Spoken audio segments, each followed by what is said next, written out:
والذين هم عن اللغو معرضون والذين هم للزكاة فاعلون والذين هم لفروجهم حافظون والذين هم لأماناتهم وعهدهم راعون والذين هم على صلواتهم يحافظون أولئك هم الوارثون الذين يرثون الفردوس هم فيها خالدون জোরে বলুন আল্লাহু আকবার।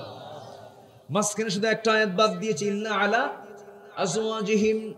ওই আয়াতটা বাদ দিলে পরে মোটামুটি 7টা কাজের মধ্যে আল্লাহ রাব্বুল আলামিন নেক আমল বলে গণ্য করেছেন। সূরা বাকারায় কয়টা? বলেন বলেন বলেন। সূরা মুমিনুনে কয়টা? 7 পাশে কয়টা হলো? 12টা হলো। নাম্বার 1 আপনারা শিখে নেন। নাম্বার 1 হলো হাতটা গুটাবেন, হাতটা একটু সবাই একটু হাতের কড়াগুলো গুনবেন। নাম্বার 1 হলো আল্লাহকে আমরা বিশ্বাস করব দেখে না না দেখে। বলেন দেখে না না দেখে।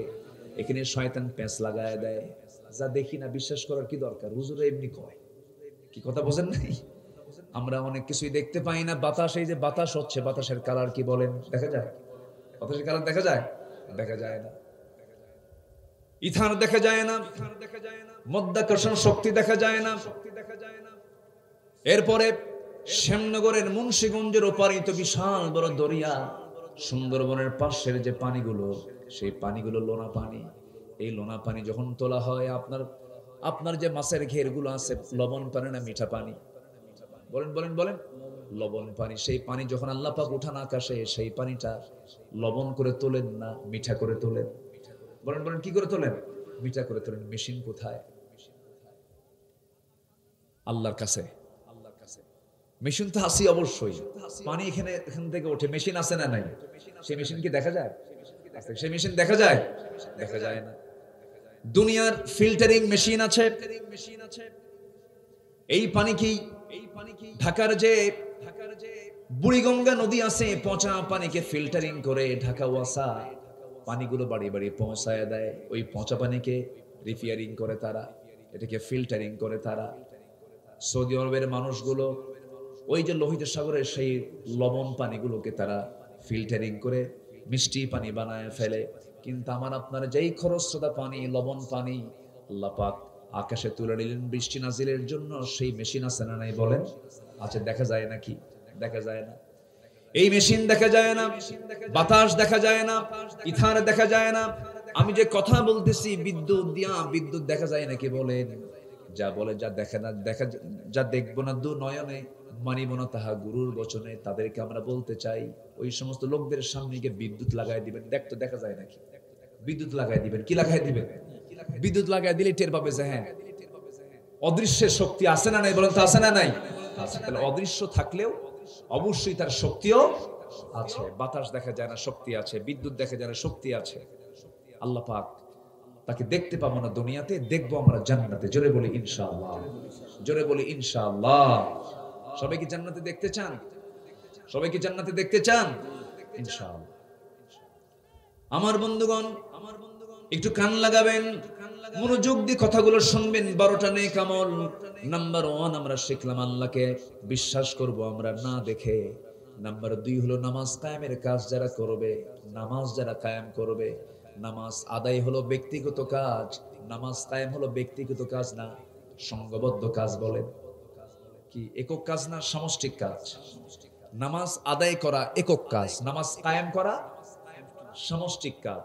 একা এই কাজ করা যাবে না, সমষ্টিগতভাবে করতে হবে। এমন একটা গোষ্ঠী থাকতে হবে যাদের কাজই হবে নামাজ কায়েমের আন্দোলন করা। এমন একটি টিম গঠন করতে বলছেন তিনি আমার কে? আসতে তিনি আমার কে? আমার দেশে বৃহৎ ধরুন 4টা দল আছে, বৃহৎ প্রথম সারির 4টা দল আছে। এর মধ্যে একটা ইসলামী দলও আছে না নাই? বলেন একটা ইসলামী দল আছে না নাই? বলেন আছে। আর বাকি 3টা এরা কিন্তু কোরআন চায় না, এরা কিন্তু নামাজ কায়েম হোক চায় না, কারণ এই 3টাই ক্ষমতায় ছিল। আমার কথা কি বুঝতেছেন আপনারা? এটা মনোযোগ দিয়ে শুনবেন। কিন্তু বাকি যে 3 দল, এটা কিন্তু আমরা দেখে ফেলেছি, তারা কি ক্ষমতায় গিয়ে কি নামাজ কায়েমের কোনো কথা বলেছে? তারা কি কোরআনের কোনো বিধান তারা কায়েম করেছে? কিন্তু তারা কি বলছে আমরা অমুসলমান? মুসলমান। তাহলে মুসলমান হয়ে অমুসলিমরা যে কাজ করে সেই কাজগুলি তারা করেছে। নামাজের কোনো আইন তারা পাশ করে না। অথচ আল্লাহ বলছেন যারা ক্ষমতা পাবে তাদের দায়িত্ব হলো 1 নম্বর নামাজ কায়েম করা। কি কায়েম করা বলেন? নামাজ কায়েম করা। নামাজ কায়েমের সংগ্রাম করা। আমার দেশের কিছু কিছু মুসলমানের চিন্তা হলো মসজিদ মে নামাজ পড়ো, হোটেল মে শরাব পেও, মসজিদে গিয়ে নামাজ পড়ো, হোটেলে গিয়ে মদ খাও, আল্লাহকেও খুশি রাখো, শয়তান যেন বেজার না হয়। দুই দিকেই থাকো, কিন্তু নামাজ কায়েম যখন হয়ে যাবে, যেই দেশে নামাজ কায়েম হবে সেই দেশে মদের কোনো ফ্যাক্টরি থাকবে না। যে দেশে নামাজ কায়েম হবে সেই দেশে কোনো জিনা বেশ্যাবৃত্তির কোনো লাইসেন্স থাকবে না। যে দেশে নামাজ কায়েম হয়ে যাবে সেই দেশে কোনোদিন অশ্লীল কোনো সিনেমার সেন্সর বোর্ড অনুমতি দিতে পারে না। আমার বন্ধুগণ, আমার নবীজিও মক্কার মাটিতে এমন দাওয়াত দিতে পারতেন, আবু জেল কিন্তু প্রস্তাব দিয়ে ফেলেছিল, মুহাম্মদ তোমার ধর্ম 6 মাস, আমার ধর্ম 6 মাস, তোমারটাও থাকুক আমারটাও থাকুক, খামাখা গন্ডগোল করার দরকার কি? আমি তোমার আল্লাহকে বৈধতা দিয়ে দেই, তুমি আমার লাত মানতকে বৈধতা দিয়ে দাও। দেখছেন কথার সাইজ দেখেন। তুমি আমারটাকে জায়েজ করো, আমি তোমারটাকে জায়েজ করি। মা দুর্গা গজে চড়েছেন, ফসলের উন্নতি হয়েছে। বুঝেন নাই? দুর্গা পূজা সবার উৎসব। কি আসেন এরকম কথা আসেন না বলেন তো? ধর্ম যার যার, উৎসব সবার, বউ যার যার, খেদমত সবার, নাকি? চাকরি যার যার, বেতন সবার, বেতন তার তার। বলেন বলেন বলেন বলেন। চাকরি যার যার, বেতন তার তার, বউ যার যার, কি হক তার তার, না হক সবার? বউ যার যার, হক সবার। হ্যাঁ, ধর্ম যার যার, উৎসবও তার তার। আমাদের ঈদগাহে অন্য ধর্মের কোনো ঈদ হতে পারে না, তাদের দুর্গা পূজায় মুসলমানদের কোনো আনন্দ হতে পারে না। যার যেটা লাকুম দীনুকুম ওয়ালিয়া দিন। এই জন্য আমি বলি, এই 16 বছর নতুন ধর্ম তারা তৈরি করছিল, ঠিক কিনা বলেন? নতুন ধর্মের তারা প্রবর্তন এনেছিল। অনেক বাজে কথা তারা বলেছেন, আমি ওইদিকে যাচ্ছি না। এই 12টা নেক আমলগুলো শিখবো, শিখে আমরা এখান থেকে বিদায় নেব। আমি এ পর্যন্ত দেখেছি 15 থেকে 20 জন ভাই চলে গেছেন। আমি কি শেষ করে দেব? একটু আলোচনা চালাই জি, ইনশাআল্লাহ। জি, আর একটু সামনের দিকে একটু আগাই। নামাজ কায়েমের যে কাজ, এই কাজ কি সহজ না কঠিন বলেন তো? হ্যাঁ, সহজ না। এই কাজটা নামাজ পড়া সহজ। আপনি আমেরিকা যাবেন, ডোনাল্ড ট্রাম্প বলবে মসজিদ দেব, বানায় দিলাম, নামাজ পড়। ইংল্যান্ডে যাবেন, ওরা মসজিদ বানায় দেবে, সমস্যা নেই। ভারতে যাবেন, তাও সমস্যা নাই। মায়ানমার যাবেন, তাও সমস্যা নাই। নামাজ পড়বেন, কোনো সমস্যা নাই। নামাজ কায়েমের কথা বলবেন, বলবে এটা জঙ্গি, এটা সন্ত্রাসী, অনেক কিছু বলবে। আবু জেহেলও বলেছিল মুহাম্মদ নামাজ পড়ো, নামাজ কায়েমের কথা আমি বিশ্বাস করব না। নামাজ কায়েমের কোনো চিন্তা করলে আবু জেহেল জানতো মদ বন্ধ হবে, জিনা বন্ধ হবে, এগুলো তুমি বন্ধ করতে পারবো না। লেগে গেল টক্কর, চরম দ্বন্দ্ব শুরু হয়ে গেল। নবীর বিরুদ্ধে মামলা হলো, সাহাবীদের বিরুদ্ধে মামলা হয়ে গেল, রাষ্ট্রদ্রোহিতার মামলা হলো, রাসূলকে মারা হলো, রক্তাক্ত করে দেওয়া হলো। সাইয়েদনা আবু বকরের মতো ধনী বিত্তশালী একজন সাহাবী, কত বড় সাহাবী ছিলেন, আহারে। সাইয়েদনা আবু বকর রাদিয়াল্লাহু তাআলা আনহু টপ ধনীদের একজন ছিলেন। আবু বকর রাদিয়াল্লাহু তাআলা আনহু ইসলাম গ্রহণ করতে গিয়ে সব তিনি আল্লাহর পথে দান করে দিয়েছেন। এই সাইয়েদনা আবু বকর দিন গ্রহণ করার কারণে কি অত্যাচারের সম্মুখীন হয়ে গেলেন।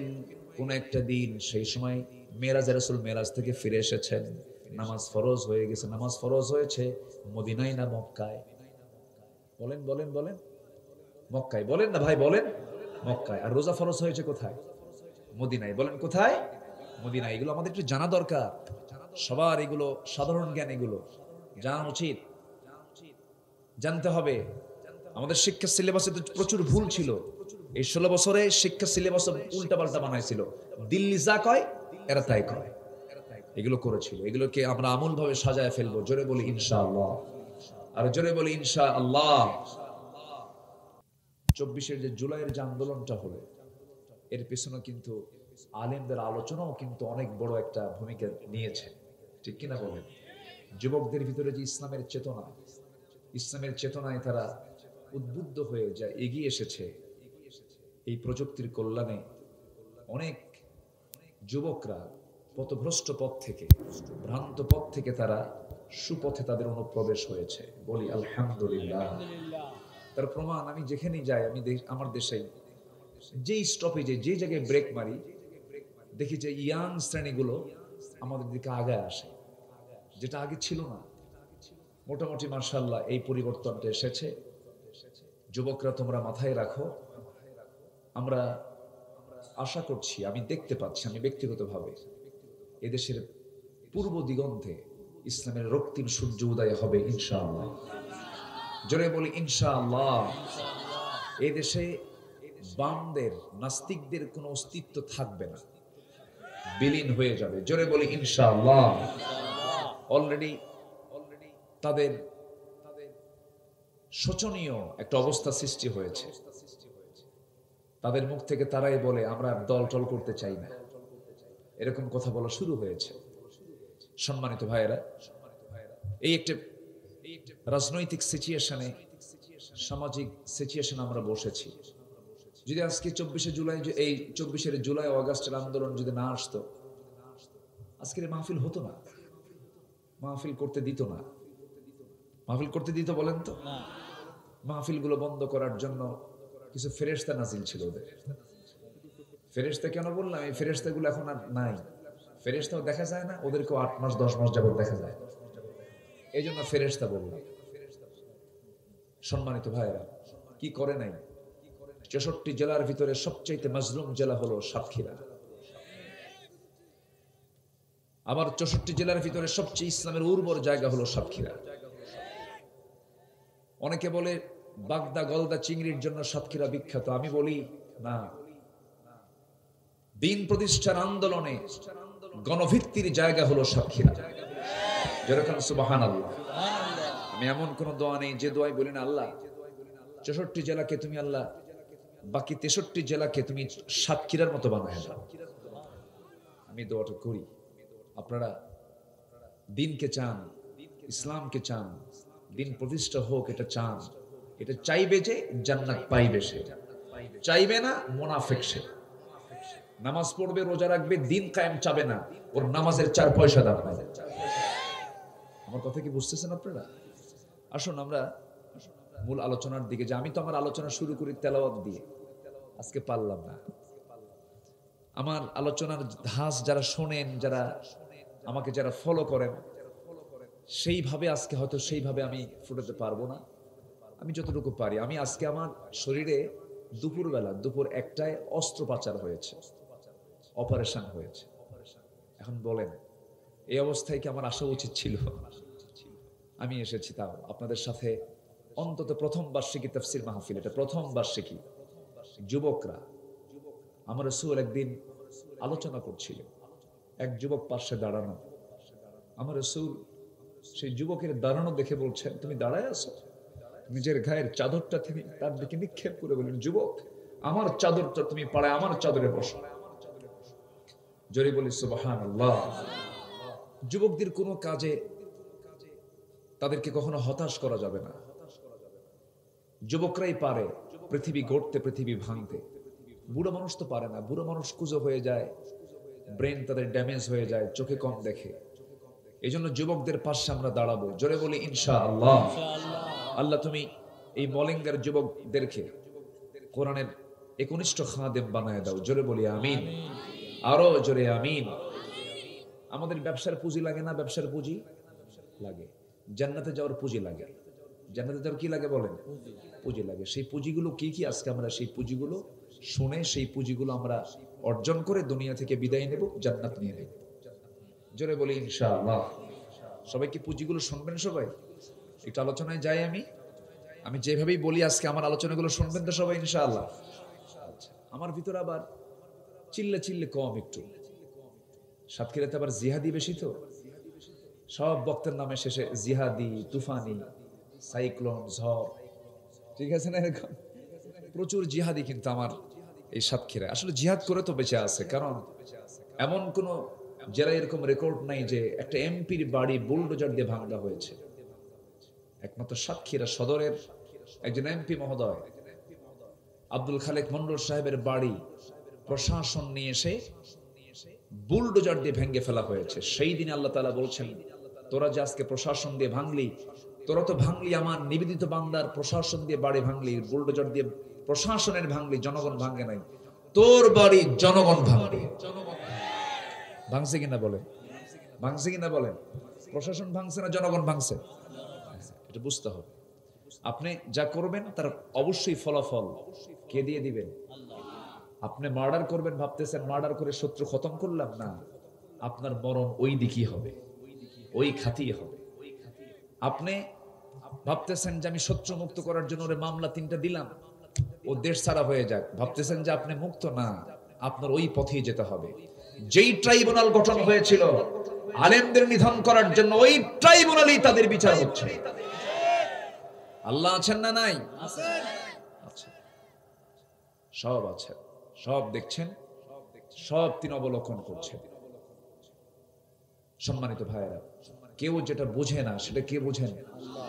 বলেন, কে বোঝেন? বলেন, আল্লাহ বোঝেন। এই জন্য আল্লাহর সিদ্ধান্ত সেটাই পাকাপোক্ত করেন। বান্দা যা অর্জন করবে সে বান্দা সেটাই ফলাফল পাবে। হাতের কামাই এগুলো। ওরা গর্ত খুঁড়েছিল, সেই গর্তে কারা পড়তেছে? নিজে। যে গর্ত খনন করে সে কি নিজেই গর্তে পড়ে? এই কথা আছে নাকি এলাকায়? আছে কিনা বলেন? গর্ত খনন করবে যে, হ্যাঁ, সেই গর্তেই পড়বে সে। এটাই আমরা দেখতে পাচ্ছি। তো আমরা আখিরাতে যাওয়ার পুঁজিগুলো আজকে আমরা শিখিনি। এই আখিরাতে যাওয়ার পুঁজি শুধু পুরুষরাই পাবে, মেয়েরা পাবে না মনে হয় নাকি? মেয়েরা জান্নাত মনে একটু ছোট পাবে। হ্যাঁ, মেয়েরা জান্নাত ছোট পাবে। বাবার সম্পত্তি ছেলে বেশি পায় না মেয়ে বেশি পায়? হ্যাঁ, মেয়েরা কম পায়। দেখেন আল্লাহ একটু ভুল করছে মনে হয় নাকি? এরকম মনে হয় আপনাদের? আচ্ছা, স্বামী বউকে চালাবে না বউ স্বামীকে চালাবে? বলেন বলেন বলেন। স্বামী বউকে চালাবে। আচ্ছা, চালাতে গেলে কি টাকা লাগে কার? বউয়ের না স্বামীর? স্বামীর। তাহলে বউয়ের আয় আছে, ব্যয় নাই। মহিলার আয় আছে, ব্যয় নাই। আর পুরুষের আয় আছে, ব্যয় আছে। এখন বলেন সম্পদ কার থেকে যায়? পুরুষের না মহিলার? পুরুষ পায় সীমিত জায়গা থেকে, আর মেয়েরা পায় একাধিক জায়গা থেকে।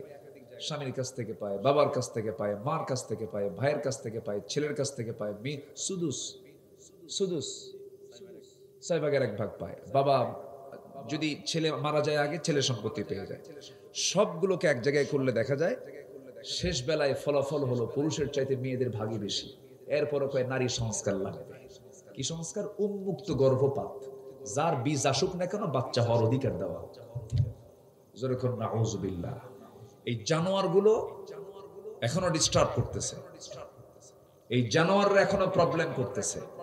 ওরা বলতেছে পুরুষের ক্ষমতা ভেঙ্গে করার সমতা। আমাদের ক্ষমতা আমরা দেখাই, আমরা আমাদের কি ক্ষমতা আছে বলেন তো? স্বামী বউয়ের কথা শোনে না বউ স্বামীর কথা শোনে? বলেন বলেন বলেন। উত্তর কি দেওয়া সহজ? বলেন। দুইজনই শোনে। এখানে কিসের ক্ষমতা? কি বলে? পুরুষের ক্ষমতা ভেঙ্গে করো সমতা। বাজে কথা এটা। এমন কোন স্বামী নাই যে মহিলার কথা শোনে না, বউয়ের কথা শোনে না। শোনেন না? আপনি শোনেন না? চেয়ারম্যান বড় না চেয়ারম্যান বউ বড়? বলেন। হ্যাঁ, বউ বড়। কি ভাবতেছেন আপনি? আমরা যত বড়ই হুজুর হই না কেন, বউয়ের কাছে হুজুরগিরি খাটে না। তুমি কত বড় হুজুর জানা আছে, বসো। ঠিক আছে না? বলেন। এটাই তো বাস্তব। এই সমস্ত বাজে কথাগুলো বলে মেয়েদের যে অধিকার ইসলাম দিয়েছে এটাকে ভুল বোঝানো হয়, ঠিক কিনা বলেন? এক রাজা প্রজাদের মাঝে ঘোষণা করছে যে প্রজা বইয়ের কথা শোনে তাদেরকে ডিম দেওয়া হবে, আর যে প্রজা বইয়ের কথা শোনে না তাদেরকে একটা করে ঘোড়া দেওয়া হবে। সারাদিন খুঁজে বইয়ের কথা শোনো না একটা লোক পাইছে। বিকেল বেলা আসছে, তুমি বইয়ের কথা শোনো না কেন? কোনো দিনও শুনি নেই। যাও আস্তাবল থেকে একটা ঘোড়া নিয়ে চলে যাও। সে একখান কালো ঘোড়া নিয়ে চলে গেছে বাড়িতে। বউ বলল, তুমি এই ঘোড়া পাইছো কোথায়? কে জানো? আমাকে রাজা উপহার দিয়েছে। তো উপহার দিল, আবার কালো ঘোড়া নিয়ে আসে, এটা কোনো কালার হলো? যাও পাল্টা লাল ঘোড়া নিয়ে আসো। আচ্ছা ঠিক আছে, দেখতেছি। বুঝতেছেন কি আপনারা? চলে গেছে আবার ব্যাক গিয়ে বলতেছে রাজা মশাই, ঘোড়া তো হবে না, এটা আমাকে লাল ঘোড়া নিতে হবে। কেন? বাড়িতে ঢোকার সঙ্গে সঙ্গে বউ আমাকে বললো কালো তো ভালো পছন্দ হয় নাই, কালার চেঞ্জ করে লাল ঘোড়া নিয়ে আসো। রাজা বলে ঘোড়া ধুইয়া ডিম নিয়ে যা। কি নিয়ে যা? ডিম নিয়ে যা। মানে যারা বইয়ের কথা শোনে তাদেরকে ডিম দেওয়া হবে। তো সারাদিন পার হয়ে যাওয়ার পর সন্ধ্যার পরে রানীর কাছে রাজা গেছে। রানী মুস্কি মুস্কি হাসি মারে আর বলে রাজা মশাই, সারাদিনে কি পাইছেন? বইয়ের কথা শোনে না এমন কোন পুরুষ পাইছেন? পাইছিলাম একটা, শেষে দেখি ওটাও বইয়ের কথা শোনে। এখন রানী বলে রাজা মশাই শোনেন, অযথা যারা বইয়ের কথা শুনে তাদেরকে ঠকায় লাভ কি? একজনকে দিবেন ঘোড়া, আরেকজনকে দিবেন হলো ডিম। এটা সমতা হলো না, এটা রাজার পক্ষ থেকে মানায় না। অতএব ডিমটার বাজেট চেঞ্জ করে 5 কেজি করে চাল দেন। আচ্ছা, পরের দিন উজিরদের বৈঠকে, মন্ত্রী বৈঠকে রাজা মশাই বলতেছে দেখো, আমি যে সিদ্ধান্ত নিয়েছিলাম যারা বইয়ের কথা শুনে তাদেরকে ডিম দেওয়া, এটাকে চেঞ্জ করে 5 কেজি করে চাল দেওয়া হোক। এখন খাদ্যমন্ত্রী বলে রাজা মশাই আপনাকে এই পরামর্শ দিল কে? বউ আমারে শিখায় দিল। তাহলে একটা রাজ্যের রাজা, প্রজা, কর্মচারী সবাই বইয়ের কথা শোনে কি শোনে না বলেন? ইসলাম মানলে সব ঠিক হবে। 1 লক্ষ যৌনকর্মী আমার দেশে, তারা কি আমাদের মা বোন না? বলেন, আসতে বলে আমার মেয়ে যৌনকর্মী হোক, আমি চাবো? কার কার মেয়ে যেন প্রতারিত হয়ে, ব্ল্যাকমেইলের শিকার হয়ে ওই যৌন পল্লীতে যৌন কর্মগুলো চালিয়ে যাচ্ছে, যৌনকর্মী হয়ে, ওদের পক্ষে বলতেছে এদেরকে, এই পতিতাদেরকে যৌনকর্মীর শ্রমিকের অধিকার দেওয়া হোক। নাউজুবিল্লাহ বলবেন না? জোরে বলেন নাউজুবিল্লাহ। এত কিছু বুঝি না, যুক্তি বুঝি না আমরা। আমাদের একটাই কথা, 90% অধ্যুষিত বাংলার জমিনে ইসলাম গর্হিত কোন আইন রচনা করার সিদ্ধান্ত না মানে তাদের কবর রচনা করার সিদ্ধান্ত নেওয়া। ঠিক আছে কিনা বলেন? এই কথাগুলো আজকে এখন সব টপ টপ তো এগুলো চলতেছে, এই কথাগুলো একটু বলার প্রয়োজন মনে করছিলাম আমি। আমার মা, আপনি ইসলামকে মেনে চলুন, দিনকে মেনে চলুন, কোরআনকে মেনে চলুন। কোরআন দিন আপনাকে সোজা জান্নাতের দরজায় পৌঁছায় দেবে। আমল করবে পুরুষ বেশি পাবে জান্নাত নাকি? আমল পুরুষ হোক আর মহিলা হোক, জান্নাত কি ছোট বড় হবে না সমান হবে? বলেন বলেন বলেন। আল্লাহ রাব্বুল আলামিন বলেন মান আমিলা সালিহাম মিন যাকারিন আও উনসা ওয়া হুয়া মুমিনুন ফালানুহয়িন্নাহু হায়াতান তাইয়্যিবা ওয়া লানাজজিয়ান্নাহুম আজরাহুম বিআহসানি মা কানু ইয়ামালুন। জোরে বলুন আল্লাহু আকবার। সূরাতুন নাহল আয়াত নাম্বার 97। নেক আমল যারা করবে, পুরুষ হোক আর মহিলা হোক, জান্নাতের কম বেশি হবে না। তাদের জন্য দুনিয়ার জিন্দেগিতে বরকতময় হায়াত আমি তাদেরকে দেব। কি কি কি হায়াত? বরকতময়। যিনি দেশ থেকে পালিয়ে দিল্লি বসে আছেন, বরকতময় হায়াত। বরকতময় না? কি নেক আমল না বদ আমল? আস্তে কার, নেক আমল না বদ আমল? বদ আমল। আমাকে হাবিব ভাই আমাকে এখানে নিয়ে এসেছেন, আমাকে আজকে বিকেলে বলে হুজুর আপনি না আসলে আমার কবর হবে। কি কথা কি বুঝতেছেন আপনারা? ওরা প্রথমবার মাহফিল করতেছে, আপনি না আসলে আমার আর এলাকায় আমি মুখ দেখাতে পারলাম, আমি পারলামই না। ওইদিকে বউ আমারে ফোন দিয়া বলে তুমি কি জীবন আগে না তোমার মাহফিল আগে? তোমার মাহফিল তাড়াতাড়ি আসো। আমাকে একটু ধমক, এই ধমকের মধ্যে মহব্বত আছে না নাই বলেন তো? শুনছে, আপনি চলে আসেন। বললাম যে না, দিনের কাজ তো অন্তত সালামটা দেওয়া উচিত। আসছি, রাগ করেননি তো আপনারা?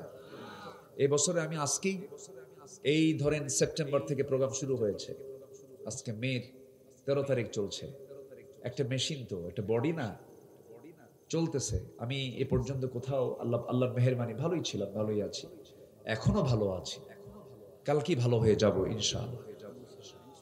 আজকে একটু ক্ষতটা নতুন তো, এই জন্য আগামীকালকে সুস্থ হয়ে যাবে। আপনারা দোয়া করবেন না ইনশাআল্লাহ? আমি 20 মে আশপাশে আসবো ইনশাআল্লাহ। কোথায় যেন আছি, আচ্ছা যেটাই হোক, 20 মে আমি আশেপাশে আসবো। সেখানে দ্বিতীয় দিন 2 দিন ব্যাপী তাফসীর মাহফিল, প্রথম দিন এখানে, দ্বিতীয় দিন ওই জায়গায়। কি কথা কি বুঝতেছেন আপনারা? আল্লামা সাঈদ রাহিমাহুল্লাহ তিনি এক জায়গায় 5 দিন মাহফিল করতেন। কয়দিন বলেন?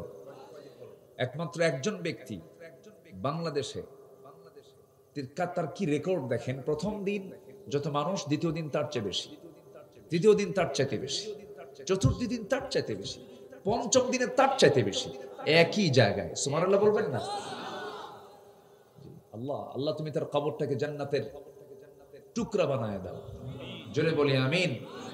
আমার তো মনে হয় আল্লামা সাঈদীকে এদেশের সকল হিন্দু ভাইরাও ভালোবাসে। মুসলিম বাদী দিলাম, খালি ওদের দিল্লি যে বসে আছে ওটা ছাড়া। আল্লাহ যে তারে কি দিয়ে বানাইছে, নমরুদের কিছু জান ছিল, ফেরাউনের কিছু চরিত্র ছিল, ওদিকে আবু জেহেলের কিছু ছিল, সবগুলো মিলে আল্লাহ পাক এটা বানাইছে। বুঝলে? এমন কোন নোংরামি নাই যা তার মধ্যে ছিল না, এমন কোন নোংরামি নাই।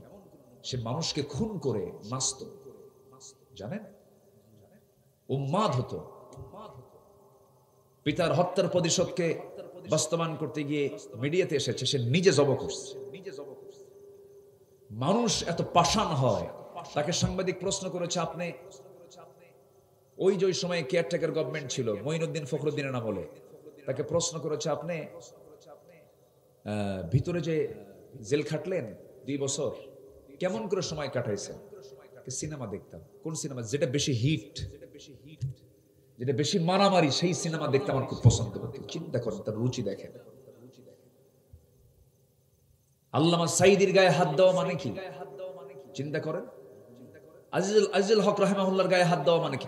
এই দেশের এমন কোন আলেম নাই যাদের গায়ে সে হাত দেয় না। কোন আলেম বাদ নাই। কওমি বলেন, আলিয়া বলেন, আহলে হাদিস বলেন, সুন্নি বলেন, দরবার বলেন, পীর বলেন, এক কথা ইসলাম আর মুসলমান ছিল তার কাছে গায়ের জ্বালা। আল্লাহ পাঠায় দিয়েছেন, একদম এক দৌড়ে মামুরে দিল্লি গিয়ে পড়ছে। ঠিক কিনা বলেন? এই কথা বলেছিলেন কে? কত বছর আগে? আজ থেকে 25 বছর আগে তিনি বলেছিলেন।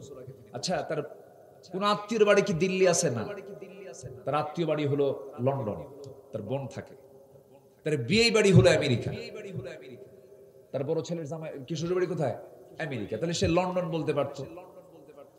আল্লামা সাঈদী বলতে পারতেন, এক দৌড়ে লন্ডন গিয়ে পড়বা, আমেরিকা গিয়ে পড়বা। তা তো বলেন নাই। এক দৌড়ে কোথায় গিয়ে পড়বা?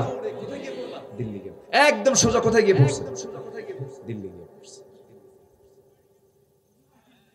অত বলা যাবে না, ওটা বেশি হয়ে যাবে। আবার লাগামহীন কোনো কথা বলবো না আমরা। কার সঙ্গে কি সম্পর্ক, আজে বাজে কথা, এগুলো আমাদের মুখ থেকে আমরা ইমানদার আজে বাজে কোনো কথা বলবো, যা বাস্তব তাই বলবো। ঠিক কিনা বলেন? দেশপ্রেম কাকে বলে? আমেরিকায় বিয়ে বাড়ি, হ্যাঁ, দেশের টাকা বাইরে পাচার করা, বিলিয়ন বিলিয়ন ডলার টাকাগুলো তারা দেশ থেকে পাচার করেছে। তারা তাদের বৈধতা চায়, তারা তাদের রাজনৈতিক সকল কর্মকাণ্ডকে তারা বৈধ হিসেবে দেখতে চায়। ডক্টর ইউনূস, যদিও তিনি ইসলামী ব্যক্তিত্ব নন, কিন্তু অ্যাজ এ ম্যান গোটা পৃথিবীতে তার পরিচিতি কম না বেশি? পরিচিতি কম না বেশি বলেন? মূর্খ না শিক্ষিত? তাকে আমেরিকা চেনে, ইউরোপ চেনে, গোটা পৃথিবীর প্রত্যেকটা দেশ তাকে চেনে। তার প্রত্যেকটা লেকচার দেশের প্রেসিডেন্টের বসে বসে শোনে। এই লোকটাকেও কম জ্বালায় নাই। জ্বালায় নাই কারে কম? সবগুলো কি জ্বালাইছে। সম্মানিত ভাইয়েরা, সম্মানিত বন্ধুগণ, এই দেশ থেকে 1-2 টাকা না, 234 বিলিয়ন ডলার টাকা দেশ থেকে পাচার করেছে। এগুলো ফেরত দাও, রাজনীতি করো। কি আসতে কোন কেন? আসতে কোন কেন? বাপের টাকা নাকি এগুলো? এগুলো ফেরত দিতে হবে। জুলাইয়ের আন্দোলনে 2000 শহীদ, এদেরকে জিন্দা করতে হবে, এরপর রাজনীতি করতে হবে। ঠিক কিনা বলেন? শাপলার অসংখ্য আলেমদের জীবন ফেরত দিতে হবে। শাপলা চত্বরে মারা গেছে না, দিতে হবে। আমার আপনার মায়ের কলিজার টুকরা ধন, ওই যে মারা গেল বিডিআর, মনে আছে আপনাদের পিলখানা, এই 57 জন কোন বিশ্বযুদ্ধেও, প্রথম বিশ্বযুদ্ধ, দ্বিতীয় বিশ্বযুদ্ধে এত অফিসার মারা যায়। এই সমস্ত অফিসারদেরকে জীবন্ত ফেরত দিতে হবে। আসতে কোন কেন? আচ্ছা, বিগত 16 বছরে খুন করা হয়েছে 60,000 মানুষকে। এই সমস্ত সকল খুনের বিচার না হওয়া পর্যন্ত বাংলার জমিনে তাদের কোনো অস্তিত্ব আমরা রাখতে দেব না। ঠিক কিনা বলেন? প্রত্যেকটি হত্যার বিচারের দরকার আছে না নাই? রাজি আছেন কারা কারা? হাত উঁচু করে দেখান। কেউ তো স্লোগান দেন না।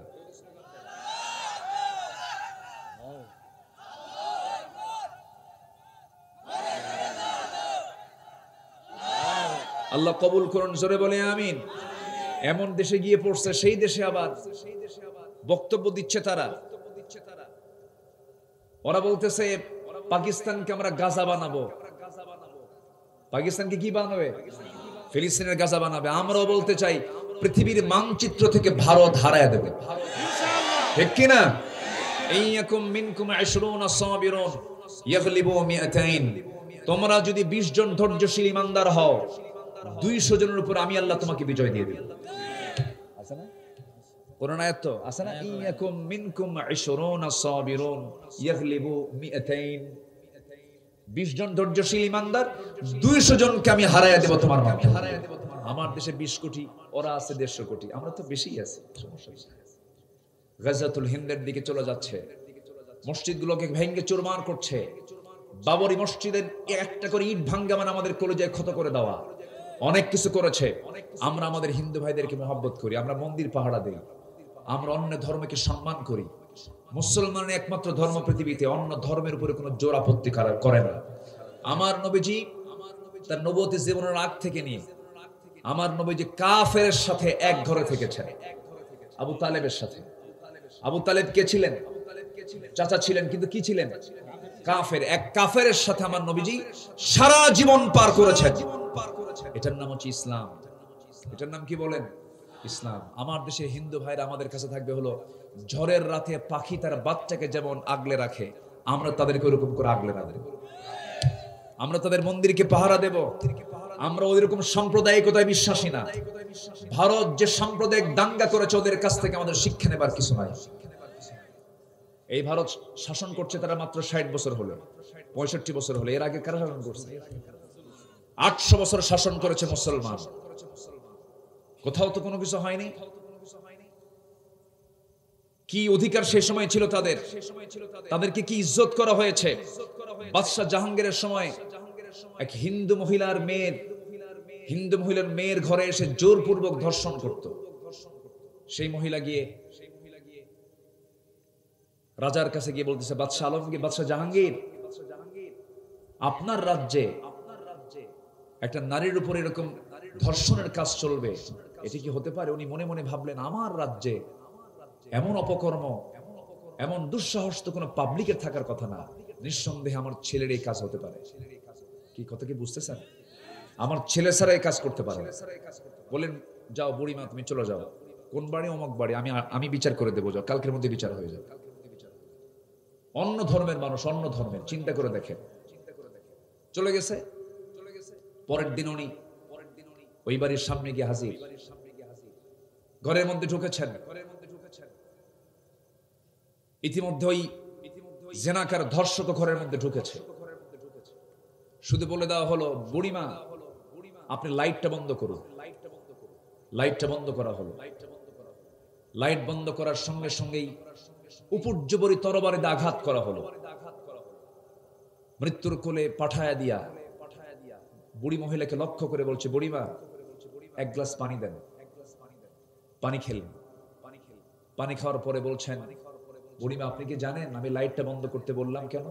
কেন তো বন্ধ করতে এই জন্য বললাম, যদি আমার ছেলে হয়ে থাকে আর আমি যদি ওকে দেখে ফেলি, ও আমার দিকে তাকাবে, আমি ওর দিকে তাকাবো, মোহাব্বত পয়দা হবে, মারতে পারবো না, এই জন্য লাইট বন্ধ করে মারলাম। আল্লাহু আকবার বলবেন না? কোন কোন দেশের ইতিহাস? ভারতবর্ষের ইতিহাস, এই উপমহাদেশের ইতিহাস, এটা মুসলমানদের ইতিহাস। এরপরে বুড়িমা আমি পানি চাইলাম কেন, তা তো জানি না। উনি পানি চাওয়ার কারণ হলো গতকাল থেকে নিয়ে আজ পর্যন্ত আমি এক গ্লাস পানিও খাই নাই। আমার কাছে অস্থিরতা মনে হয়েছে, আমি আল্লাহর আদালতে গিয়ে কি জবাবটা দেব? আমার জনপদে ধর্ষণ হবে, এটার বিচার বাদশা জাহাঙ্গীর করতে পারবে না, কিয়ামতের দিন তাকে আসামির কাঠগড়ায় দাঁড়াতে হবে। কেবল পানি পান করলাম, কিন্তু ভাগ্যিস আমি লাইট দিয়ে দেখি না এটা আমার ছেলে নয়, এটা অন্যজন। চিন্তা করুন, তিনি যে হিটটা করেছেন, অন্য সন্তান মনে করেন, নিজের সন্তান মনে করে। বলেন বলেন বলেন মানে কিসের সন্তান মনে করে? সাইয়েদনা ওমর ফারুকের সময় তার ছেলে মদ্যপানের অভিযোগ প্রমাণ হলো। ছেলে মদ খায়, ছেলে কি খায়? মদ খায়। মদ্যপানের বিচার হলো 80 দোররা, 80টা বেত মারতে হবে। কয়টা বেত মারতে হবে? 80টা বেত মারতে হবে। কিন্তু মারার জন্য তিনি কাউকে অর্ডার দিলেন না, বললেন আমার নিজের সন্তানকে আমি নিজে বেত দিয়ে মারবো, কারণ ওমরের ছেলে মনে করে তারা তাদের বেত্রাঘাতকে আস্তে করে মারবে, কারণ ওমরের ছেলে, আমি মারবো পুরোপুরি হক আদায় করে।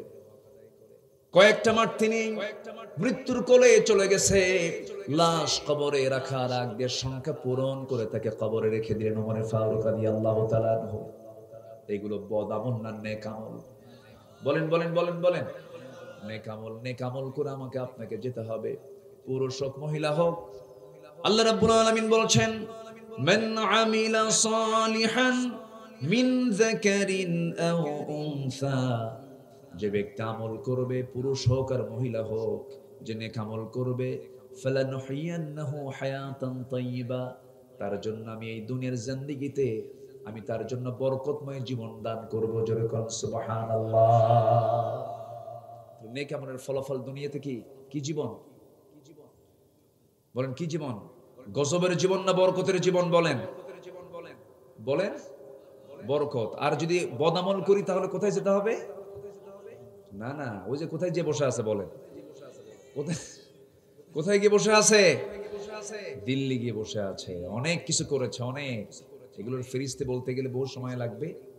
একটু কান লাগান, একটু মনোযোগ দিয়ে শুনে নেক আমলগুলো কি কি। কোরআনের আলোকে 10টা নেক আমল আজকে শিখে যাবো। কয়টা নেক আমল শিখে যাবো বলেন? 10টা। আমি আবার ধারাবাহিকতা ছাড়া আমি কথা বলতে পারি না, লাইন নিয়ে কথা বলতে হয়। আসুন আমরা 10টা নেক আমল আজকে আমরা শিখে যাই। জোরে বলি ইনশাআল্লাহ। নেক আমলের 10টা ফলাফল আমরা শিখে যাব। নেক আমল করলে 10টা ফলাফল আল্লাহ পাক নিজে দেওয়ার ওয়াদা করেছেন। জোরে বলি সুবহানাল্লাহ। নেক আমল কি? জমির আইল ঠেলা? কি কি করা? ঠেলা না ঠিক করা? বলেন জমির আইল ঠেলা না ঠিক করা? জমির আইল ঠেলা মার্কা হাজি মনে হয় কালীগঞ্জে নাই। আচ্ছা, গরিব কে? হাজি গরিব না সাধারণ মানুষ গরিব? হাজি গরিব, সাধারণ মানুষ গরিব। হাজিরে কি হয়? সমাজের ধনী মানুষ কি হয়? হাজি হয়। তাহলে জমি ঠেলে কারা? আস্তে কয়। হজ করে যারা, কি জমি ঠেলে? তারা সব হাজি না, সব হাজি না। হজ করে এসেছে, যদি হাজি না বলে মন খারাপ। 7.5 লাখ টাকা খরচ করে হজ করে হাজি কো, হাজি কো, এরকম আছে না নাই বলেন তো? ওরাই এইগুলো করে। জমির ঠেলা, জমির আইল ঠেলা নেক আমল নয়। বনের সম্পত্তি মেরে খাওয়ার নেক আমল নয়। ওজনে কম দেওয়া নেক আমল নয়। বাতিল নেতার নেতৃত্ব মানা নেক আমল নয়। দুনিয়ার দল করা নেক আমল নয়। নেক আমল গুলো কি কি আমরা সবাই কিন্তু বুঝি। বুঝি কিনা বলেন? বুঝি কিনা বলেন? বুঝি। একটু আমরা মনে করে দেওয়ার জন্য আমার আশা, একটু মনোযোগ দিয়ে সবাই শুনবেন। নেক আমল গুলো কি কি? আল্লাহ রাব্বুল আলামিন বিভিন্ন জায়গায় বলেছেন। সূরা মুমিনুন দেখেন, এরপরে সূরা আহজাব দেখেন, সূরা হুজুরাত দেখেন। বিভিন্ন জায়গায় বিভিন্ন রকমের আমলগুলো শেখায়া দিয়েছেন। যেমন সূরা কোরআন খুললে পরেই সুন্দর একটা লাইন পাওয়া যায়। 2-3টা আয়াতের মধ্যে আল্লাহ রাব্বুল আলামিন বান্দার সফলতার কথা তুলে ধরেছেন। যারা পারেন ঠোঁট মিলিয়ে বলুন, আল্লাযীনা ইউমিনুনা বিল গায়বি ওয়া ইউকিমুনাস সালাতা ওয়া মিম্মা রাযাকনাহুম ইউনফিকুন। والذين يؤمنون بما أنزل إليك وما أنزل من قبلك وبالآخرة هم يوقنون পাঁচটা কাজ বলেন কয়টা কাজ সূরা বাকারায় কয়টা কাজ বলেন সূরা মুমিনুনে চলে যান নেক আমলগুলো কি কি قد أفلح المؤمنون الذين هم في صلاتهم خاشعون والذين هم عن اللغو معرضون والذين هم للزكاة فاعلون والذين هم لفروجهم حافظون والذين هم لأماناتهم وعهدهم راعون والذين هم على صلواتهم يحافظون أولئك هم الوارثون الذين يرثون الفردوس هم فيها خالدون جربنا الله أكبر মাঝখানে শুধু একটা আয়াত বাদ দিয়েছি ইল্লা আলা আজওয়াজিহিম ওই আয়াতটা বাদ দিলে পরে মোটামুটি 7টা কাজের মধ্যে আল্লাহ রাব্বুল আলামিন নেক আমল বলে গণ্য করেছেন সূরা বাকারায় কয়টা বলেন বলেন বলেন সূরা মুমিনুন কয়টা 7 পাশে কয়টা হলো 12টা হলো নাম্বার 1 আপনারা শিখে নেন নাম্বার 1 হলো হাতটা গুটাবেন হাতটা একটু সবাই একটু হাতের কোড়াগুলো গুনবেন নাম্বার 1 হলো আল্লাহকে আমরা বিশ্বাস করব দেখে না না দেখে বলেন দেখে না না দেখে এখানে শয়তান পেঁচ লাগায় দেয় যা দেখি না বিশ্বাস করার কি দরকার হুজুর এমনি কয় কি কথা বোঝেন নাই আমরা অনেক কিছুই দেখতে পাই না বাতাস এই যে বাতাস হচ্ছে বাতাসের কালার কি বলেন দেখা যায় বাতাসের কালার দেখা যায় দেখা যায় না ইথার দেখা যায় না মধ্যাকর্ষণ শক্তি দেখা যায় না এরপরে শ্যামনগরের মুন্সিগঞ্জের ওপারিত বিশাল বড় দরিয়া সুন্দরবনের পাশের যে পানিগুলো সেই পানিগুলো লোনা পানি এই লোনা পানি যখন তোলা হয় আপনার যে মাছের ঘেরগুলো আছে লবণ পানি না মিঠা পানি বলেন বলেন বলেন লবণ পানি সেই পানি যখন আল্লাহ পাক উঠান আকাশে সেই পানিটা লবণ করে তোলেন না মিঠা করে তোলেন বলেন বলেন কি করে তোলেন মিঠা করে তোলেন মেশিন কোথায় আল্লাহর কাছে মেশিন তো আসি অবশ্যই পানি এখান থেকে ওঠে মেশিন আছে না নাই সেই মেশিন কি দেখা যায় সেই মেশিন দেখা যায় দেখা যায় না দুনিয়ার ফিল্টারিং মেশিন আছে এই পানি কি ঢাকার যে বুড়িগঙ্গা নদী আছে পচা পানিকে ফিল্টারিং করে ঢাকা ওয়াসা পানিগুলো বাড়ি বাড়ি পৌঁছায় দেয় ওই পচা পানিকে রিফিয়ারিং করে তারা এটাকে ফিল্টারিং করে তারা সৌদি আরবের মানুষগুলো ওই যে লোহিত সাগরের সেই লবণ পানিগুলোকে তারা ফিল্টারিং করে মিষ্টি পানি বানায় ফেলে কিন্তু আমার আপনার যেই খরস্রোতা পানি লবণ পানি আল্লাহ পাক আকাশে তুলে নিলেন বৃষ্টি নাজিলের জন্য সেই মেশিন আছে না নাই বলেন আচ্ছা দেখা যায় নাকি দেখা যায় না এই মেশিন দেখা যায় না বাতাস দেখা যায় না ইথার দেখা যায় না আমি যে কথা বলতেছি বিদ্যুৎ দেখা যায় নাকি বলেন যা বলে যা দেখে না দেখা যা দেখবো না দু নয়নে মানিব না তাহা গুরুর বচনে তাদেরকে আমরা বলতে চাই ওই সমস্ত লোকদের সামনে গিয়ে বিদ্যুৎ লাগাই দিবেন দেখতো দেখা যায় নাকি বিদ্যুৎ লাগাই দিবেন কি লাগাই দিবেন বিদ্যুৎ লাগাই দিলে টের পাবে যে হ্যাঁ অদৃশ্যের শক্তি আছে না নাই বলেন তো আছে না নাই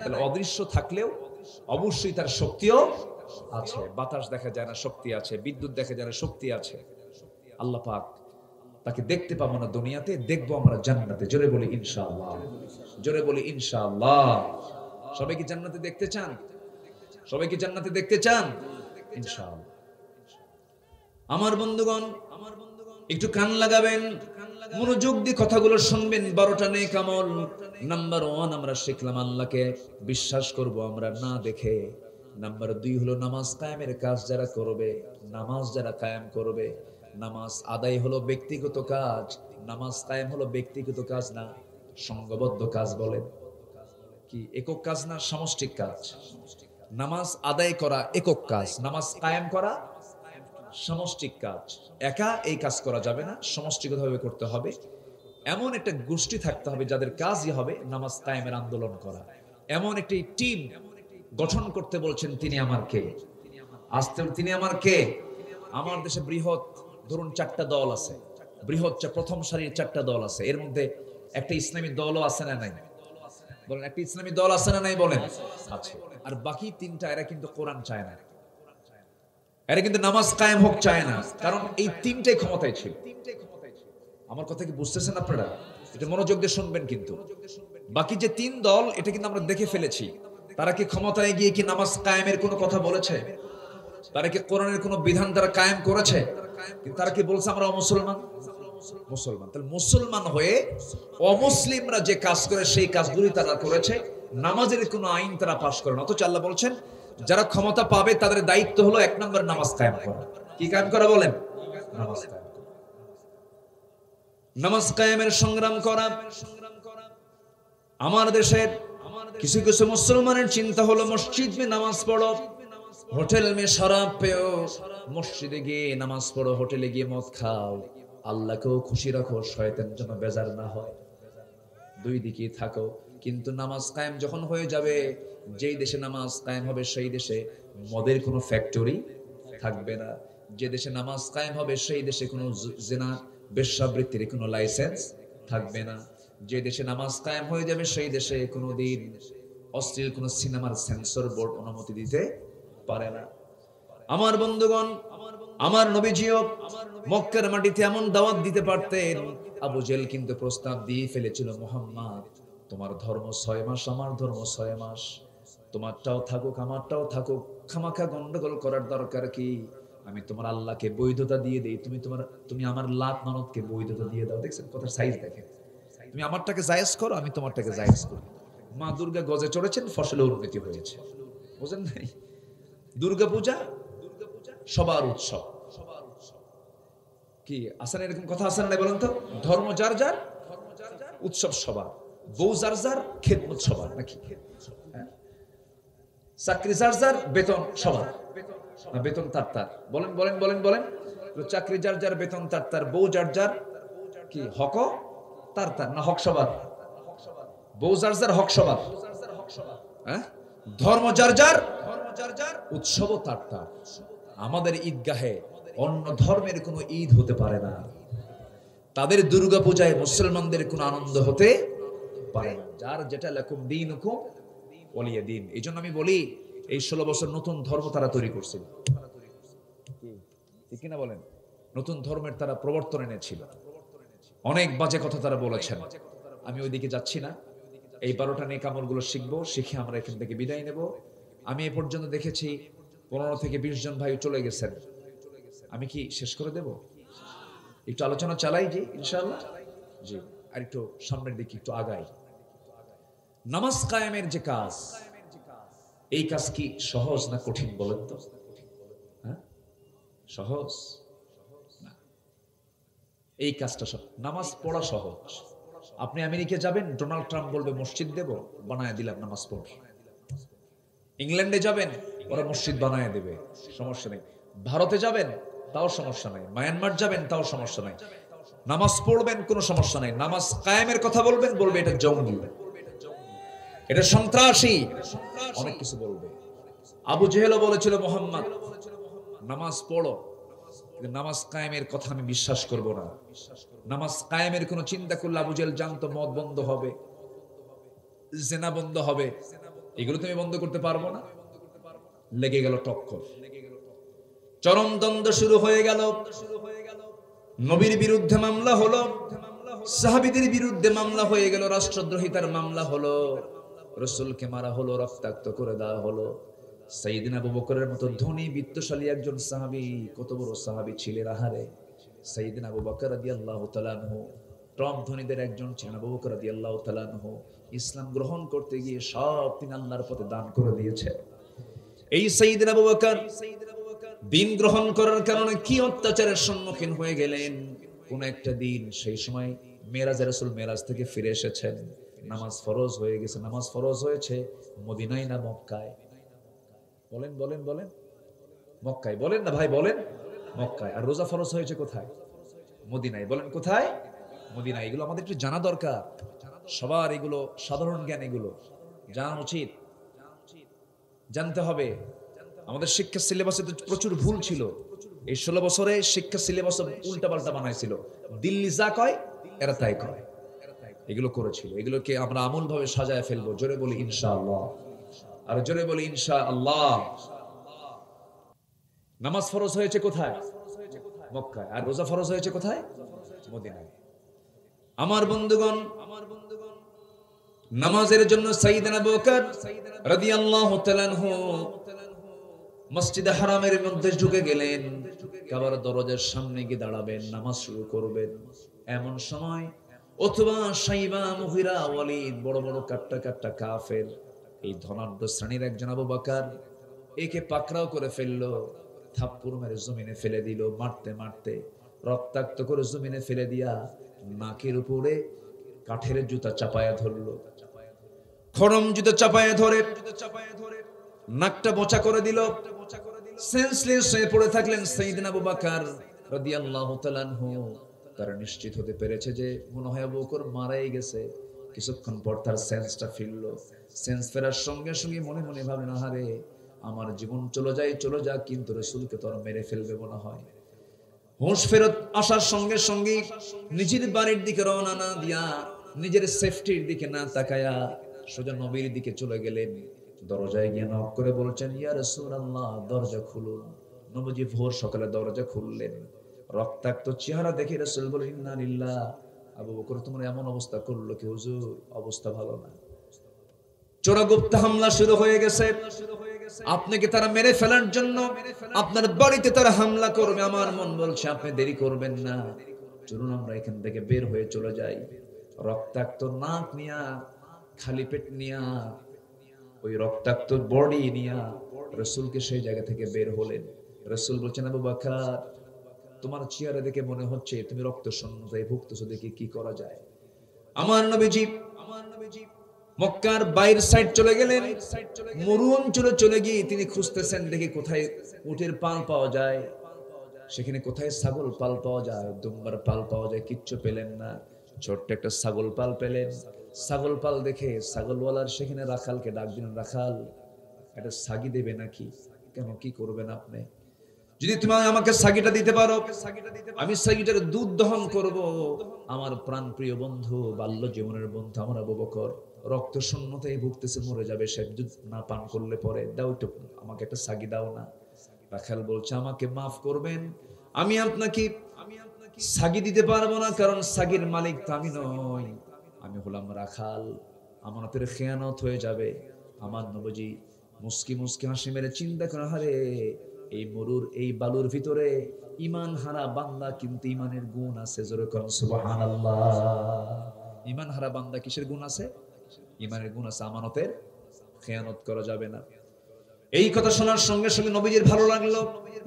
নবীজি এবার তার দিকে তাকায় মুস্কি হাসি মেরে বললেন, ও রাখাল, আমি তোমার কাছে এমন একটা ছাগি চাই যে ছাগিটার ওলানে কোনোদিন দুধ আসে নাই, বাঁটে কখনো দুধ আসে না। এলাকায় কি বলে? কি বাঁট বলে না ওলান কয়?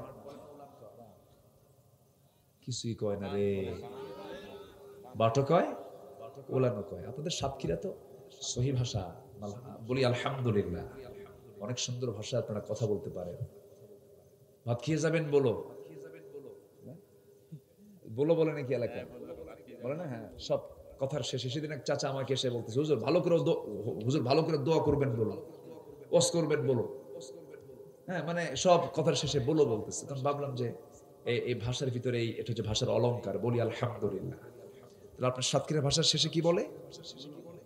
বলে ভাত খেয়ে যাবেন বলো, দোয়া করবেন বলো, এরকম করে বলে। নোয়াখালীতে ওরা আবার কেন বলে, হুজুর দোয়া করবেন কেন, ভাত খাবেন কেন? কি কথা কি বুঝতেছেন আপনারা? ওদের ভাষা শেষে কি কেন? লক্ষ্মীপুরে যে বলে, হুজুর দোয়া করবেন যে, ভাত খাবেন যে, কোথায় যাচ্ছেন যে, একটু বসেন যে, সব জায়গায় যে বলে। রাজশাহী আমের জন্য বিখ্যাত। এখন গোবিন্দ ভোগের জন্য কোন জেলা বিখ্যাত? কেউ তো আলহামদুলিল্লাহ, জোরে কোন আলহামদুলিল্লাহ। এই বছরে আমি প্রথম আম খেয়েছি সাতক্ষীরা, বলি আলহামদুলিল্লাহ। গোবিন্দ ভোগ কত যে নাম আছে আমের, গোবিন্দভোগ, রাজভোগ, গোপাল ভোগ, আর কি আছে, হিমসাগর, খিরসাপাতি, ন্যাংড়া, ন্যাংড়া আমরুপালি আছে না, তারপরে হাড়ি ভাঙ্গা, মাজা ভাঙ্গা আছে না, নাই বহু আম। এটা মাশাআল্লাহ আলহামদুলিল্লাহ, আপনার সাতক্ষীরা অনেক ভালো, ভাষাগুলো ভালো। তো রাজশাহীতে ওরা বলে কি করছো গো, ভাত খেয়েছো, ওরা গো বলে, ওরা গো। তাহলে সাতক্ষীরা বলো, রাজশাহী গো, নোয়াখালী কেন, লক্ষ্মীপুর যে, আর রংপুরে হলো বাহে। কি বলে? বাহে। উঠে যাও বাহে, বাহে বলে। এটা হচ্ছে ভাষার অলংকার। এই ভাষার কি এগুলো বলেন তো? অলংকার। তাহলে কি আপনারা বাট কন না ওলান কন? বাটো বলেন, ওলান। এটা আরবিতে বলা হয় মুদারি', ঠিক আছে না? দরউন। এটা যারা আলিম উলামা আছেন তারা কিন্তু বুঝে গেছেন। দরউন থেকে মুদারি', মানে ওলান, ওই শব্দ থেকে মুদারি শব্দটা আসছে। দুধ জমা হচ্ছে, মানে দুধ পাওয়া গেল, এটা বর্তমান, আবার জমা হবে, এটা ভবিষ্যৎকাল। মুদারি শব্দটা হলো বর্তমান এবং কি ভবিষ্যৎকাল। বলি আলহামদুলিল্লাহ। এখানে যারা আলেম ওলামা আছেন তারা কিন্তু জিনিসটা বুঝে গেছে। ওলান। আমার নবীজি বললেন, রাখাল তুমি আমাকে এমন সাগি দাও যার ওলান নাই, দুধ আসে নাই, বাট কখনো দুধে পূর্ণই হয় নাই, ওর বাচ্চাই আসে না, এমন একটা সাগি দাও।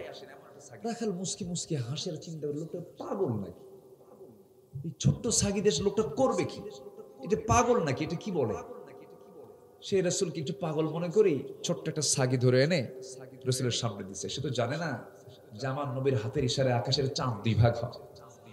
যেরকম সুবহানাল্লাহ, আমার নবীজি দোলনায় শুয়ে থাকেন, আমার নবীজি হাত নাড়ান, আকাশের চাঁদ আমার নবীর হাতের সঙ্গে নড়াচড়া করে।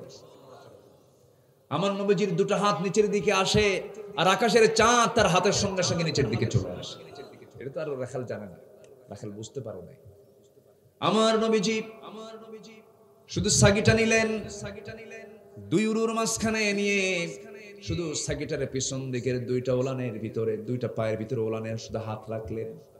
দুধটা, ওলানটা দুধে টনটন হয়ে গেল, ভরপুর হয়ে গেল। রাখালকে বললেন, রাখাল বাটি নিয়ে আসো, কাদাহ নিয়ে আসো, পেয়ালা নিয়ে আসো। নিয়ে আসলো। আমার নবীজি বিসমিল্লাহ বলে দহন করলেন, বাটিটা পূর্ণ হয়ে গেল, দুধ পূর্ণ হয়ে গেল। রাসূল বলছেন, আবু বকর মার খেয়েছো, বরকতের দুধ পান করো। যেরকম সুবহানাল্লাহ। নেক আমল করলে পরে বরকতময় জীবন দিয়ে দেন কে? ফালানুহিয়ান্নাহু হায়াতান তাইয়্যিবা। আমার নবীজি বললেন, রক্ত শরীর থেকে ঝরেছে, এখন বরকতের দুধ খাও, এটার শূন্যতা পূরণ করে নাও। বিসমিল্লাহ বলে তিনি পান করলেন। এত দুধ খাইলেন, পেটের চামড়া টাইট হয়ে গেছে। রাসূল বলছেন, আবু বকর কেমন খাইলে? হুজুর খাইলাম তো, এত দুধ জীবনে খাইনি, এত মিষ্টি স্বাদ, কিন্তু হুজুর দুধ খাইলে হবে কি, আমি দুধ কমাতে পারলাম না, দুধ তো ওইরকমই রয়ে গেছে। আমার রাসূল বললেন, আবু বকর তুমি দুধ কমাতে পারবে না, রাখালকে দিয়ে দাও। রাখালকে দেওয়া হলো। রাসূল নিজে বিসমিল্লাহ বলে ফেললেন। বিসমিল্লাহ বলার পরে সেও খাওয়া শুরু করলো। বাটি থেকে দুধ কমে না। রাসূল বলছেন, ও আমার আবু বকর, ও রাখাল, এই জায়গায় যদি আল্লাহর আরো কিছু বান্দাও থেকে যেত, কেউ দুধ পান করেও দুধ শেষ করতে পারতো না, যতক্ষণ আমি রাসূল নিজে তাতে ঠোঁট না লাগাবো।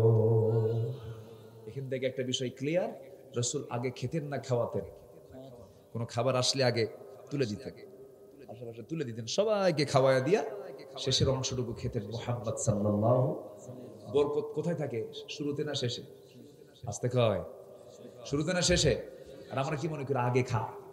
কি মনে করি? ভালোটা খা না, বরকতটা হলো শুরুতে না শেষে? বলেন তো। শেষে। খাওয়ানোর মজা বেশি না খাওয়ার মজা বেশি? বলেন বলেন বলেন। মেহমানে আসলে কি বেজার হন নাকি আপনারা? মেহমান আসলে কি বলতে হবে? যেরকম আরো জোরে। আমার নবীজির কোনো খাবার সামনে আসলে পরে খাওয়ায় দিতেন, ওর হাতে দিতেন, দুধ আসতো সবার হাতে হাতে দিয়ে দিতেন, তোমরা সবাই খাও। এরপরে রাসূল বাকি অংশটুকু খেয়ে নিতেন। সবার পরে রাসূল গ্রহণ করতেন। বলছেন, আবু বকর তুমি খাও, রাখাল তুমি খা। আমার নবীজি সর্বশেষ তিনি গ্রহণ করলেন। আমার বন্ধুগণ, শুধু আমার রাসূল সাহাবীদেরকে আগে খাওয়াতেন না, নিজের বাড়ির বউকে পর্যন্ত আগে খাওয়াতেন। বউটাকে পর্যন্ত আগে খাওয়াতেন। সুন্নাহ। আবার ভাইবেন না যে হুজুর এগুলো কোয়েন না, এরকম ভাবতেছেন নাকি আপনারা? আমার নবীজি বসে আছেন, আম্মা জান আয়েশা বলেন, ইয়া রাসূলুল্লাহ, আপনার জন্য দুধ এনেছি, উটের গোশত এনেছি, আপনার জন্য ছাগলের গোশত এনেছি, আপনি একটু পান করুন, আপনি একটু খান। আমার রাসূল বললেন, না, আমি আগে খাবো না, তুমি রান্না করেছো, আগে তুমি আগে খাওয়া শুরু করো। জোর করে রাসূল আম্মা জান আয়েশাকে খাওয়ায় দিতেন। যে হাড়গুলো থাকতো সে হাড়গুলো রাসূল চুষে চুষে খেতেন। যে দুধটা তিনি খেতেন, আম্মা জান আয়েশা ঠোঁট লাগাতেন, আমার রাসূল দেখতেন কোন দিক দিয়ে আয়েশা ঠোঁট লাগালো। আমার নবীজি অবশিষ্ট দুধটা ঠোঁট লাগানোর জায়গায় টাচ করে আমার রাসূল বাকি দুধ খেয়ে নিতেন। যেরকম সুবহানাল্লাহ। প্রেম কেমনে করতেন তাও শিখিয়েছেন মুহাম্মদ সাল্লাল্লাহু। সে প্রেমকে অন্যের বউয়ের সাথে, নিজের বউয়ের সাথে, আস্তে কয়, প্রেমটা হতে হবে কার বউয়ের সাথে? নিজের বউয়ের সাথে। আমার মায়ের আমার আলোচনায় হয়তোবা একটু মনে মনে খুশি হয়েছেন, হুজুর খুব ভালো কথা, খুব ভালো বলেছেন, কিন্তু 25 বছরের ঘর সংসার, এই 25 বছরের ঘর সংসার হুজুর, এত মাছ জীবনে কুটলাম, ইলিশ মাছ কুটলাম, রুই মাছ কুটলাম, কাতল মাছ কুটলাম, প্রত্যেকটা মাছের কাল্লাগুলো স্বামী খাইছে, আমার কোনোদিন খাওয়ায় নাই। কি কথা কি বুঝতেছে? আজকে থেকে প্রত্যেকদিন না খেলো, মাঝে মাঝে আপনি কাল্লা খান, যে বউরে দিয়ে বলেন সুন্নত একটু আদায় করে তুই আজকে খা, বিসমিল্লাহ খা। কি রাজি আছেন তো সবাই? দেখেন আস্তে আস্তে কয় কি বিপদ। কি রাজি আছেন তো সবাই ইনশাআল্লাহ? বউকে একটু বেশি করে খাওয়াবে। রক্ত ঝরে, কষ্ট বেশি হয় স্বামীর না বউয়ের? বলেন বলেন বলেন বলেন না। একটা মানুষ তার কি সুন্দর যৌবন ছিল, সেই যৌবনটা সন্তান হলে পরে যৌবনটা হেরে যায়, তখন আবার বউ কয় তোর চেহারা তো নষ্ট হয়ে গেছে রে, তুই যে বাপ হছিস তুই বুঝিস না। কি কথা কি বুঝতেছেন আপনারা? বউয়ের দিকে তাকায় বলে তুমি তো বুড়ি হয়ে গেছো, তোমার তো সেই যৌবন আর নাই। এটা 1000 বার ভাবা দরকার যে আপনি শব্দ চয়ন যে করছেন, আপনার বউকে যে খাটো করার চেষ্টা করছেন, আপনি যে 3টা সন্তানের বাপ হলেন, কার পেট থেকে আসছে সন্তানগুলো বলেন? কার রক্ত? কার রক্ত? মায়ের রক্ত, আপনার স্ত্রীর রক্তগুলো দিয়ে আপনার সন্তানগুলো পৃথিবীতে আসছে। এই জন্য মহিলা, স্ত্রী, সন্তান এদেরকে কখনো খাটো চোখে দেখা যাবে।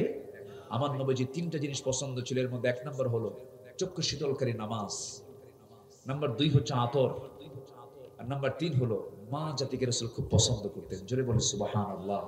আমরা এগুলো খেয়াল করার চেষ্টা করব। আবার রাসূল বললেন, আবু বকর চলো আমরা এখন চলে যাই। আমার নবীজি চলে যাবেন, কিন্তু ওই রাখালের চোখে পানি। মনে আছে আপনাদের? মনে আছে কথাগুলো? ওই রাখালের চোখে পানি। রাসূল বলছেন, রাখাল তোমার চোখে পানি কেন? তুমি কান্না করো কেন? রাখাল বলছে, আমিও যাব আপনার সাথে। রাসূল বলছেন, তুমি আমার সঙ্গে যাবে? কেন যাবে? আপনাকে পছন্দ হয়ে গেছে। নবীজি আমার এমন পরশ পাথরের ছিলেন, যার ছোঁয়া যেই পেয়েছে সঙ্গে সঙ্গে পড়ে নিয়েছে লা ইলাহা ইল্লাল্লাহ। শুধু পড়তে পারে নাই, ঘরের আশেপাশের মানুষগুলো, আবু জেল পারে নাই, আবু তালেব পারে নাই, আবুল হাব পারে নাই, হেদায়েতের মালিককে। অনেকে কয় হুজুর আমার জন্ম যদি নবীর সময় হতো, মনে মনে কই তুই যদি আবু জেল হইতি। কি কথা বোঝেন নাই? আমরা যা আছি আলহামদুলিল্লাহ বলেন, যদি বলি আলহামদুলিল্লাহ, আমাদের সম্মান কম, আমাদের মর্যাদা কম। আপনি কি জানেন, যদি আমরা শেষ নবীর উম্মত হয়ে ঈমান নিয়ে, নেক আমল নিয়ে, ইসলামী আন্দোলন নিয়ে, দিন কায়েমের সংগ্রামীর কাতারে নাম রেখে যদি দুনিয়া থেকে বিদায় হই, আল্লাহ রাব্বুল আলামিন এই উম্মতকে সবার আগে জান্নাত দিবেন। জোরে বলি সুবহানাল্লাহ। এই উম্মতের দাম আছে না নাই? একজন নবী আফসোস করতেন আর বলতেন, আল্লাহ নবী না বানায় যদি শেষ নবীর উম্মত বানাতেন। কোন নবী কইছেন বলেন? হ্যাঁ হ্যাঁ, মূসা আলাইহিস সালাতু ওয়াস সালাম। বলেন কোন নবী বলেন তো? মূসা আলাইহিস সালাম। তিনি এই কথা প্রায়ই বলতেন। কি উম্মতের দাম এটা বলেন? না, ওই নবীরও আসছে, ইসলাম তো আসবেনই। ইসলাম তিনি তো আসবেন, তিনি আসবেন না? আসবেন কিনা বলেন? ইসরায়েলকে শেষ করে ফেলবেন কোন নবী বলেন? বলেন কোন নবী বলেন? তিনি আসবেন, দাজ্জালকে প্রতিহত করবেন, এবং তার কবরের জায়গা এখনো ফাঁকা আছে। তার কবরের জায়গা এখনো ফাঁকা আছে। গোটা দুনিয়াতে ইসলামের বিপ্লব ঘটে যাবে। সময় বেশি দিন দূরে নয় মনে হয়। কিয়ামত তো সামনে। কিয়ামত কি সামনে না বলেন, না পিছনে? কিয়ামত সামনে, আমরা এই চিন্তা মাথায় নেব, জোরে বলি ইনশাআল্লাহ। আমার রাসূল যখন নামাজ পড়তেন ইদা শামসু কুফিরাত কাঁপতেন, পেশাব করা শেখে তখন সে কুকুর বালেগ হয়। কথা কি বুঝতেছেন আপনারা? তাহলে আবু হানিফা রাহমাতুল্লাহ আলাইহি ফতোয়া শিখলেন কার বাড়িতে গিয়ে? বলেন কার বাড়িতে গিয়ে বলেন? তো বিষয়টা হচ্ছে আমরা সবাই জ্ঞানী, প্রশ্নগুলো আসে আমি ম্যাক্সিমাম লক্ষ্য করে দেখেছি, ম্যাক্সিমাম প্রশ্নকারীর প্রশ্নের মূল কারণ হচ্ছে বিতর্ক সৃষ্টি করা। আমি এটা লক্ষ্য করে দেখেছি বহু জায়গায়। এখন অনলাইনের যুগ, আপনি যে কোনো বিষয়ে সার্চ দেবেন ইউটিউবে, একজন আলেমের না শত শত আলেমের প্রশ্ন উত্তর আপনি পেয়ে যাবেন। আপনি সব জানেন, কিন্তু এখানে এসে হয়তো হুজুর কোন গ্রুপের, আমি নাচতে কয় না জোরে কয়, এটা কোন গ্রুপ, এটা দেখার জন্য অনেকে বলেন তিন রাকাত না 1 রাকাত, 20 রাকাত না 8 রাকাত, নূর না মাটি, এগুলো বিভিন্ন প্রশ্নগুলো করেন। তো আমার তো সেরকম এলেম নাই, আমি সেই জবাবগুলো আমি দিতেও পারবো না। যতটুকু আজকে হলো আমরা বলি না ভাই আলহামদুলিল্লাহ, আলহামদুলিল্লাহ বলেন। আচ্ছা, 12টা কাজ আল্লাহকে বিশ্বাস করতে হবে, দেখে না দেখে। নাম্বার 2 নামাজ কায়েম, নাম্বার 3 আল্লাহর প্রতি দান, নাম্বার 4 হচ্ছে কিতাবের প্রতি বিশ্বাস, নাম্বার 5 হচ্ছে আখিরাতে বিশ্বাস। বাকারা শেষ হলো।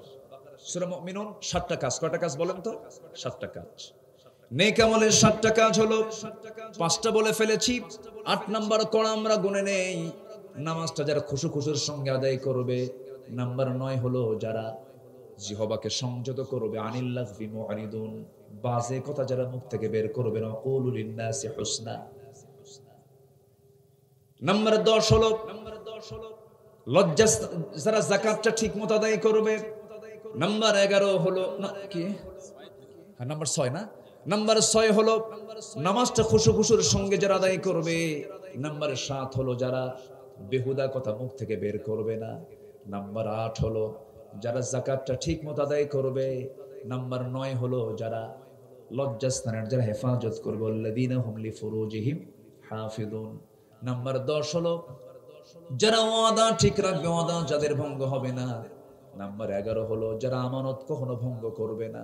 রাষ্ট্র ক্ষমতা আমানত, পরিবারের হাতে নেওয়া আমানত, চাকরি একটা আমানত, ব্যবসা একটা আমানত।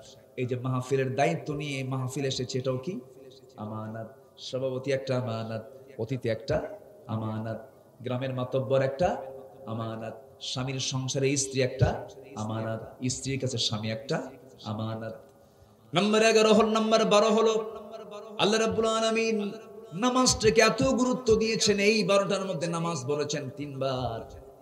শুরু করেছেন সূরা মুমিনুনের নামাজ দিয়ে, শেষ করেছেন নামাজ দিয়ে। ওই সমস্ত ব্যক্তিগুলো বড় সফল। উলাইকা হুমুল মুফলিহুন ক্বাদ আফলাহাল মুমিনুন, যারা নামাজটাকে অত্যন্ত যত্নের সঙ্গে আদায় করবে। আল্লাহ বলছেন উলাইকা হুমুল ওয়ারিসুন আল্লাযীনা ইয়ারিসুনাল ফিরদাউসা হুম ফিহা খালিদুন। এই সমস্ত বান্দাগুলোকে আমি আল্লাহ জান্নাতুল ফিরদাউসের মালিক বানায় দেব। নেক আমলগুলো করব না আমরা, দল করে যাব কার? আরো জোরে বলেন, দল করে যাব কার? যারা নামাজ কায়েম চায়, যারা যাকাত প্রতিষ্ঠা চায়, যারা সৎ কাজের আদেশ চায়, যারা সৎ কাজের বাধা চায়, অসৎ কাজের বাধা চায়। এই সমস্ত কাজের সঙ্গে যে দল জড়িত সেই দল করা ফরজ, আর এই কাজের সঙ্গে যে দল জড়িত নয় সেই দল করা হারাম, হারাম, হারাম। আল্লাহ সবাইকে বোঝার তৌফিক দান করুন। আমি আমার কথা আর বাড়াতে চাচ্ছি না, আসুন আমরা